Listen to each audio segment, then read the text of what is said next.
आप 12 साल के थे हाँ, जब 12 आप साल। इस पूरे आंदोलन में शामिल हुए। हाँ, लेकिन आपने बहुत कुछ, बहुत खून देखा होगा, बहुत बर्बादी देखी होगी, देखा हुआ, बहुत गोली उली देखा हुआ, बहुत गोली बहुत गोली चलाई भी है। गोली भी देखा। हम लोग गोली नहीं चलाया। 15 साल से टीएमसी ने कुछ काम किया है यहाँ के लिए?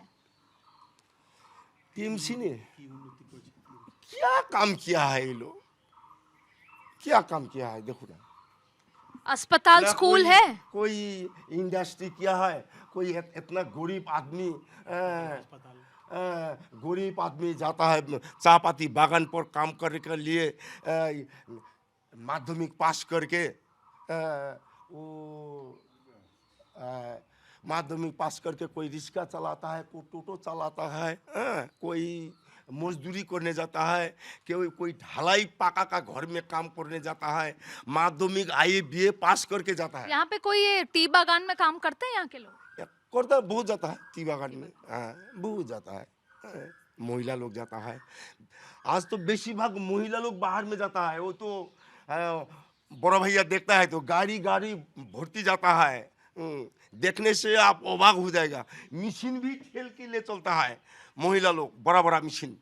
1500 रुपए दे रही है ममता बनर्जी, आए कभी खाते में? हाँ? महिलाओं के खाते में 1500? लक्ष्मी भंडार तो हम सुना था, हम तो अभी तो विधवा भाता नहीं लिया।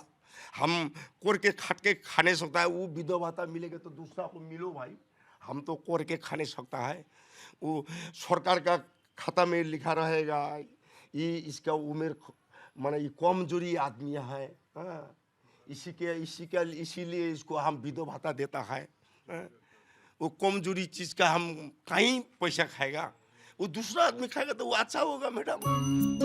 नक्सलवाड़ी को समझने के लिए उसके सियासी समीकरण को भी समझना होगा। दरअसल नक्सलवाड़ी सिलीगुड़ी सब डिवीजन का हिस्सा है और ये इलाका चाय बागानों, सीमावर्ती राजनीति और आदिवासी वोट बैंक के कारण बेहद अहम माना जाता है। यहाँ की आबादी में राजवंशी, आदिवासी और नेपाली भाषा समुदाय बड़ी संख्या में है और हर चुनाव में ये वर्ग सत्ता का रुख तय करने में बड़ी भूमिका निभाते हैं। जमीन और पट्टा विवाद, भूमिहीनता और जमीन के अधिकार आज भी बड़ा चुनावी मुद्दा है। नेपाल और बांग्लादेश बॉर्डर के करीब होने के कारण सुरक्षा और पहचान की राजनीति भी हावी रहती है। बेरोजगारी और पलायन की बात करें तो युवा रोजगार के लिए बाहर जा रहे हैं। ये गुस्सा वोट बैंक में बदल सकता है। आज नक्सलबाड़ी में बच्चे, नौजवान और महिलाएं हर कोई उस उम्मीद के साथ बदलते कल और अपने बेहतर भविष्य के लिए एक बड़ा बदलाव चाहते हैं, जो मोदी जैसा नायक ही कर सकता है। इसीलिए युवा हो या फिर बच्चे, महिलाएं, हर कोई बस बदलाव चाहता है, विकास चाहता है। पॉलिटिक्स में जाना है किसी को? ऐसे शर्माओगी तो कैसे चलेगा? पॉलिटिक्स में कैसे जाओगी फिर? क्या नाम है? उर्मिला। तुम्हारा? तुम्हारा? राधिका। तुम्हारा? खुशी। बहुत प्यारे प्यारे नाम है। क्या करते हो पूरे दिन? खेलते हैं, ट्यूशन जाते हैं, यहाँ पढ़ाते हैं? ट्यूशन पढ़ाते हैं? स्कूल पास में है? नक्सलबाड़ी में। मज़ा आता है यहाँ? अच्छा लगता है ये जगह? कभी मन करता है दिल्ली जाऊँ, दिल्ली रहूँ? हाँ, करता है ना। मैं दिल्ली से ही आई हूँ, पर हमें वहाँ पे लगता है कि ऐसी शांत जगह जाके रहें, वहाँ हमें ऐसा लगता है। तो सब ठीक है यहाँ पर? सब बढ़िया है। और ममता दीदी को जानते हो? अच्छी है। कभी कोई आया है यहाँ पे तुम लोग की परेशानी सुनने के लिए? नहीं आया। अच्छा, स्कूल चाहते हो? हाँ, अस्पताल है यहाँ पास? अच्छा है। नक्सलबाड़ी। अच्छा, तुम्हें ये ऐसे अच्छा लगता है, तुम चाहते हो यहाँ पर विकास आए? चाहती हो? हाँ। तो विकास में क्या है यहाँ पर, बताओ। ये प्यारी सी छोटी सी बच्चियाँ हैं, कोई क्लास 7th में है, कोई 8th में है, और नक्सलबाड़ी ही उनका सब, मतलब जिसे बोलते हैं कि यहीं पे पैदा हुई हैं, यहीं जी रही हैं। कोई इंजीनियर बनना चाहता है, कोई कुछ और बनना चाहता है। लेकिन कैसी आयरनी है ना कि ये बच्चियाँ जो कि देश का भविष्य हैं, युवा बच्चियाँ जो देश के भविष्य मानी जाती हैं, आज उस नक्सलबाड़ी में हैं जहाँ पर विकास दूर दूर तक नहीं है। और हम चाहते हैं कि ये देश का युवा बड़ा होके देश का नाम गौरव हो, लेकिन देश के नाम को आगे बढ़ाए। लेकिन जब तक सुविधाएं नहीं होंगी तब तक शायद ये असंभव होगा। लेकिन फिर भी इनकी चमचमाती आंखों में वो उम्मीद है कि एक दिन वो बदलाव ज़रूर आएगा। चिंतामणि जी, मैं दिल्ली से आई हूँ आपसे मिलने के लिए, हाल जानने के लिए। कैसे हालचाल हैं आपके? আমি বলতে পারবো না, মানে তুমি কেমন আছো সেটা তোমাকে জিজ্ঞাসা করছে। শরীর ভালো তুমি না। দিল্লি থেকে এসেছে। ভালো আছে, अच्छा है सब। আচ্ছা। ভালো না? শরীর चुनाव में वोट करोगे? वोट তুমি কি ভোট দাও? এখন আগে তো ভোট দিই না, এখন ভোট দিই। हाँ, वोट अभी वोट देते पहले नहीं देता था। हाँ। अब देंगे। आज देते हैं। इस बार क्या उम्मीद है सरकार से, क्या चाहते हो? কোনো না। এবার সরকার আসতে তুমি কি চাও? তোমার কি উন্নতি চাই? কি চাই তোমার? যদি সরকার ममता আসে- दीदी कैसा काम कर रही है? আমি বলে মতো বুঝি না, हाँ, वो सब पार्टी पॉलिटिक्स में है नहीं ये लोग। নাই বুঝি। घर में भी देखिए, अभी हमने इनसे बात की, जो हम समझ पाए वो ये थे कि इनके पति नक्सलाइट थे और इनका कहना है कि नक्सलवाद से पहले सब कुछ सामान्य था, फिर नक्सलवाद इतना खराब हुआ। लेकिन आज भी इनका मानना है कि भले ही नक्सलवाद ख़त्म हो गया है लेकिन सरकार से कोई मदद नहीं है और सब कुछ सामान्य है और शायद उम्मीद भी छोड़ दी है उन्होंने। जब मैंने उनसे पूछा कि दीदी कैसी हैं या किसको वोट दूंगी, तो बोले कि उसको कोई उम्मीद नहीं है। आज तक जहाँ चला के लेकर आए हैं आगे भी चला लेंगे।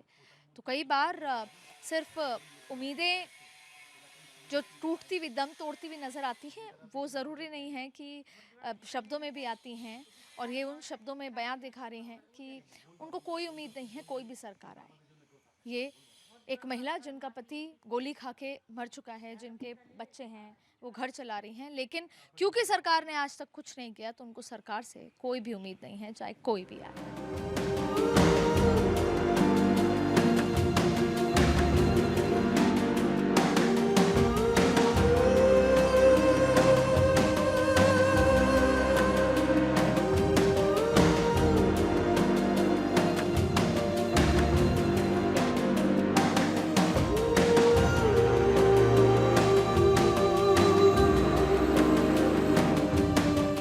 क्या नाम है पहले बताओ? मेरा नाम संजीव सिंगो है। संजीव सिंगो जी, कितने साल के हो? हम है 37 का। कौन कौन है परिवार में? मेरा परिवार में बाबा भी है, माँ भी है।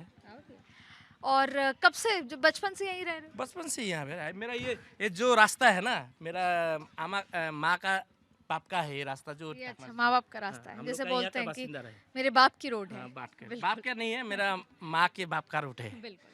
अच्छा, आप ये बताइए कि इतने सालों में क्या देखा यहाँ पर? हम तो कुछ नहीं देखा, जितना नेता आपने नक्सलवाद सुनिए, वाद का वो हमको जो नक्सलवाद जो हम देखा है, हम तो छोटा था ना उससे। हाँ, हम जन्म भी नहीं था, यहाँ नक्सल भी बहुत मारा है। हाँ, जितना भी काम है, जितना नेता भी लोग है ना, अपना पेट के लिए होता है।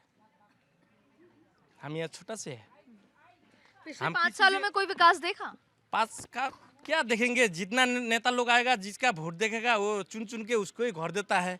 हम लोग यहाँ बासिंदा है, हमको घर नहीं मिलता है। हम यहाँ का एकदम जन्म से होता है। हम पिताजी भी है यहाँ का, बाप भी है, हम का दादी भी है यहाँ पर। हम लोग का देख के चुन चुन के करता है लोग। वोट करने जाते हो लेकिन? वोट तो हम जिसको चुनता है ये अच्छा है उसको देता है।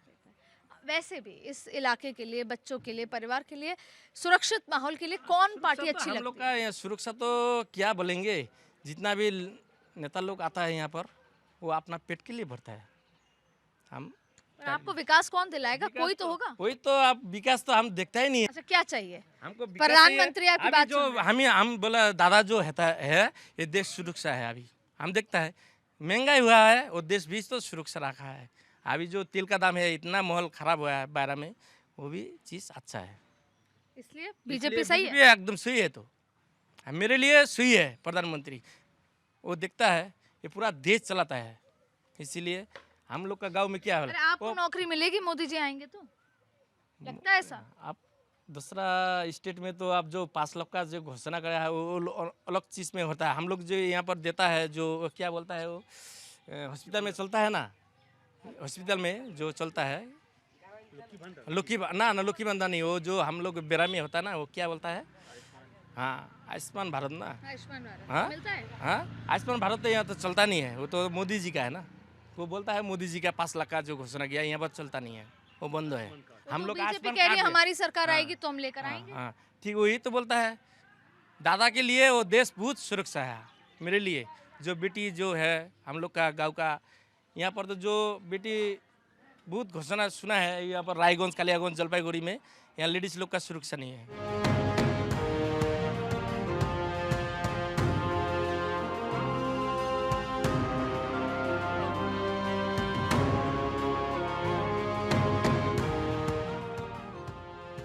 आत्मसमर्पण नीति ने बड़े बड़े नक्सलियों को हथियार छोड़ने पर मजबूर किया। उन्हें सरकार मेन स्ट्रीम में लाई। जो लोग लालगढ़ को छोड़ना चाहते थे, उनमें एक विश्वास पैदा हुआ और इसे ही नीतियों की जीत कहा जाता है, जो बंदूक से कम रणनीति से ज्यादा चलती है। साल 2014 के बाद से लगातार देश में वो बदलाव आए हैं, जिनमें न सिर्फ देश ने अपनी उन चुनौतियों का खात्मा किया जो उसके विकास के रास्ते में आ रही थी, बल्कि पीएम मोदी के नेतृत्व में भारत ने दुनिया को भी अपनी वो छवि दिखाई और बंगाल का नक्सलबाड़ी भी बदलाव की बयार चाहता है। नक्सलबाड़ी शांत जरूर है, लेकिन संतुष्ट बिल्कुल नहीं है। देखिए मेरे पीछे ये झंडे सीपीआई का है, बीजेपी का है, आगे चलेंगे तो टीएमसी का दिख जाएगा। तो बहुत सारे झंडे बहुत जल्दी से स्पीड से पहुंच गए, लेकिन विकास की रफ्तार बहुत धीरे है। विकास नहीं पहुंच पाया। इसीलिए यहाँ के लोग ये कहते हैं, मैं एक छोटे बच्चे से मिली, उससे कहा कि मैं बड़े होकर इंजीनियर बन के लंदन जाना चाहता हूँ, मैं यहाँ नहीं रहना चाहता, क्योंकि यहाँ कुछ है नहीं। तो आप देखिए कि वो नक्सलबाड़ी जहाँ से आंदोलन तो शुरू हुआ, एक तरफ पुलिस, एक तरफ सत्ता, दूसरी तरफ आइडियोलॉजी और लड़ाई थी समानता की, लेकिन यहाँ पर अब राजनीतिक झंडे पहुँचने शुरू हो गए हैं। लेकिन अभी राजनीति की जो वो सोच थी वो नहीं पहुंची कि यहाँ के लोगों की ज़रूरत क्या है, बेसिक ज़रूरतें। और शायद उसी उम्मीद के साथ यहाँ के लोग इस 2026 के चुनाव में बदलाव की बयार का इंतजार कर रहे हैं। नक्सलबाड़ी दार्जिलिंग जिले का एक छोटा सा इलाका, लेकिन इतिहास में इसकी पहचान बहुत बड़ी है। आज भले ही बंदूक की आवाजें कम हो गई हो, लेकिन सियासत की गूंज यहाँ पहले से ज्यादा तेज है। नक्सलबाड़ी का चुनाव सिर्फ एक सीट का चुनाव नहीं है, ये एक संदेश है कि क्या बंगाल में पुराने विचारों की वापसी होगी या नई राजनीति यहाँ अपनी जड़ें और मजबूत करेगी। आज मैं जहाँ पर मौजूद हूँ, ये जो छोटा सा सुंदर सा गांव है, इसे नक्सलबाड़ी कहते हैं। और जब मैं आज यहाँ पर हूँ तो बड़ा अच्छा, बड़ा शांति, बड़ा सुकून महसूस हो रहा है। लेकिन आप सोचिए वो दौर कि यहाँ के लोगों ने क्या कुछ देखा होगा, क्या महसूस किया होगा। पर वैसे नक्सलबाड़ी कोई हिंसा की कहानी नहीं थी सिर्फ। यह आंदोलन क्यों शुरू हुआ? यह आंदोलन शुरू हुआ जब असमानताएं हुई, जब हक की लड़ाई हुई, जब बराबरी नहीं मिली, तो किसानों ने जमींदारों के खिलाफ लड़ाई शुरू की थी। पर सवाल यह है कि आज इतने दशक बीत गए, उसके बावजूद भी क्या वो लड़ाई खत्म हुई? नक्सलवाद खत्म हुआ, चीज़ें बदली। वो विचारधारा जो लड़ाई तो असमानता, बराबरी, हक, आइडेंटिटी के लिए हुई थी, लेकिन फिर वो विचारधारा इस तरह से आगे बढ़ी कि वो देश हित के खिलाफ चली गई थी। और शायद इसलिए ज़रूरी हो गया था कि उसको कंट्रोल किया जाए, ख़त्म किया जाए। लेकिन वो जड़ से ऐसे पकड़ ली कि दशकों लग गए उसे ख़त्म करने के लिए। लेकिन घूम फिर कर आज यहाँ आके यही सवाल लगता है कि जो लड़ाई सिर्फ उस विचारधारा से शुरू हुई थी जिसमें बराबरी, असमानता के प्रति नाराज़गी थी और हक नहीं था, क्या वो ख़त्म हो गई? तो मैंने जब यहाँ की महिलाओं से बात की, जो कि कैमरे में आने से हिचकिचा रही थी, यहाँ के लोगों से बात की, तो उन्होंने कहा नहीं ख़त्म हुई। आज भी हमारी हक, हमारे आइडेंटिटी, हमारे पहचान, हमारे रोज़मर्रा के जीवन में बराबरी ना होना, ये लड़ाई लड़ रहे हैं ये। तो जो सरकार से उम्मीद करते हैं, जो गरीब, पिछड़ा, वंचित है, वो सरकार को जो देना चाहिए वो नहीं मिल रहा। तो नक्सलवाद खत्म हुआ, वो दौर खत्म हुआ, लेकिन वो असमानता की लड़ाई यहाँ के लोग आज भी लड़ रहे हैं।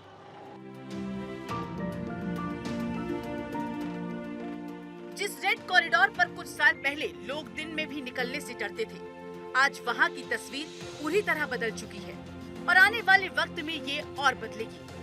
पीएम मोदी और अमित शाह की सुरक्षा और विकास की दोहरी रणनीति ने न केवल बंदूकों को खामोश किया, बल्कि भरोसा भी दिया कि शांति से ही खुशहाली आएगी और बंगाल भी खुशहाल होगा।